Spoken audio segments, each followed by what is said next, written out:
At 320 years old, Bath is the oldest town in North Carolina, incorporated in 1705. For a time it was also the home of the infamous pirate Edward Teach, better known as Blackbeard.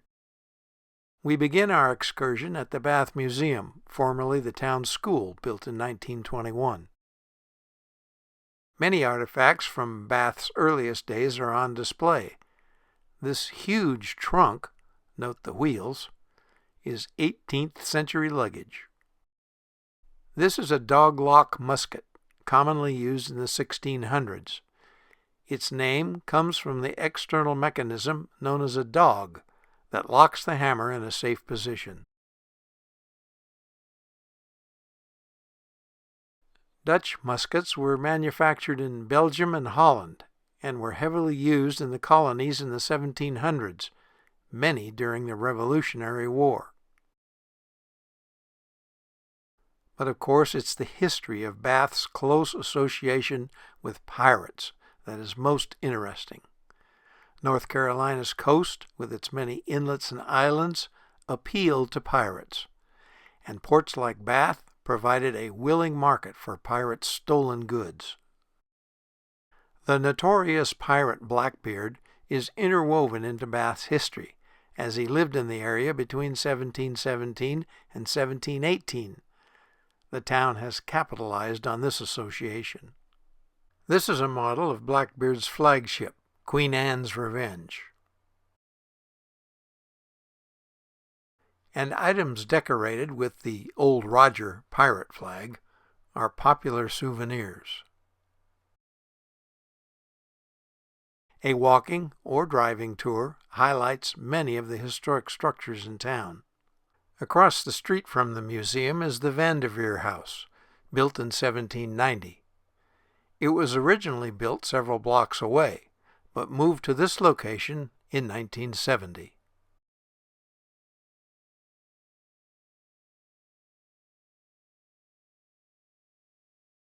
One block over is the Palmer Marsh House, built in 1751 for a local ship's captain, merchant, and political figure.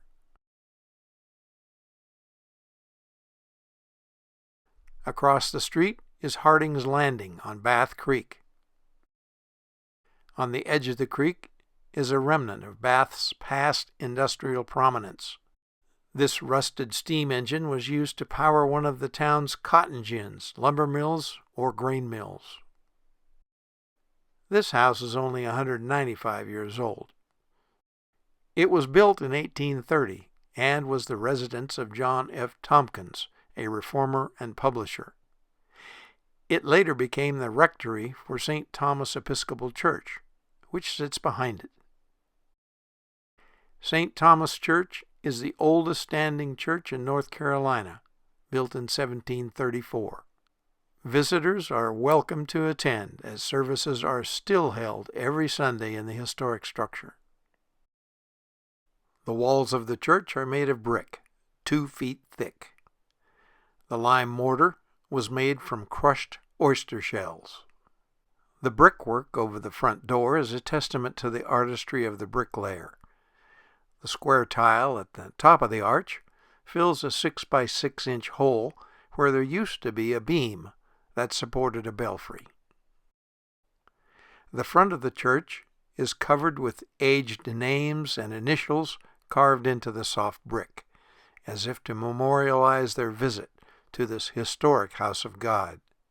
The commemorative plaques above and on either side of the door form a cross, whether planned or accidental. The interior probably has changed very little in 291 years. The white walls are absent images or symbols. It is simple, not stark. The only visible lighting is that coming through the windows, save for one small lamp above the pulpit. The pews are simple and straight-backed, colonial era. There is no plush carpeting to soften footsteps, just the original red tiles, 2 inches thick, 8 inches square. A dark mahogany canopy sits behind the altar at the front of the church. The only color in the sanctuary is 2 bouquets of flowers and 4 flags at the front corners of the church. St. Thomas Church is plain and simple. But we should remember the real church, capital C, is not the building.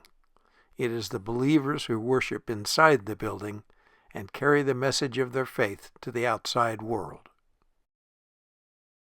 In decades past, it was customary for parishioners to be buried on church grounds, and St. Thomas is no different. Bonner's Point, nearby, looks out across Bath Creek, where it meets the Pamlico River.